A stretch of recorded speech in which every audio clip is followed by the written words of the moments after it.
চাহৰ কাপটো হাতত লৈ মই আহিলোঁ চাদৰ ওপৰলৈ বুলি। আমাৰ চাদৰ ওপৰৰ পৰা আমাৰ ঘৰৰ কাষত লাগি থকা সেউজীয়া বাগানখন বৰ ধুনীয়া দেখি। কেতিয়াবা মই ৰাতিপুৱাৰ চাহকাপ খাবলৈ বুলিয়ে চাদলৈ আহোঁ। কি যে সুন্দৰ সেউজীয়া পৰিৱেশ। গধূলিখিনি সময়ত আকৌ আহিম দেই, আপোনালোককো লৈ আহিম। ঘৰলৈ আহি পাই দেখিলোঁ বাৰান্দাতে মায়ে এইখিনি কি বুলি ভাবি উলিয়াই থৈছিলে। তাতে মোৰ চকু পৰিল, ভাবিলোঁ কি বনাব পৰা যাব। হাতত লৈ থকা চাহকাপটো দেখি ভাবিলোঁ যি হওক উডেন কষ্টাৰে বনাই দিয়া যাওক। তাকেই গোটেই দিনটো বনালোঁ। তাৰপিছত ভাত খাই অকণমান শুই দিওঁ বুলি ল'লোঁ। শুই উঠি দেখিছোঁ এন্ধাৰেই হ'ল। আকৌ এক কাপ চাহ হাতত লৈ চাদলৈ বুলি আহিলোঁ, আপোনালোকক কথা দিয়াৰ মতে।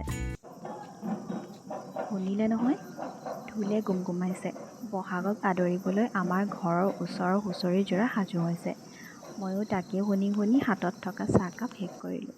লগতে সকলোলৈকে শুভ সন্ধিয়া জনালোঁ।